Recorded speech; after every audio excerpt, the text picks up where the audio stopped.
You ask Tiger to solve. This deals with linear equations with one unknown. The final result is y equals -3/23. Let's solve it step by step. Simplify the expression. Group like terms. Simplify the arithmetic. Group all constants on the right side of the equation. Subtract 3 from both sides. Simplify the arithmetic.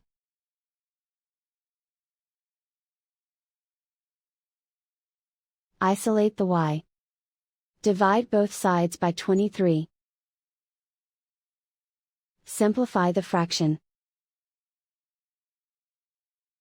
And so the final result is y equals -3/23.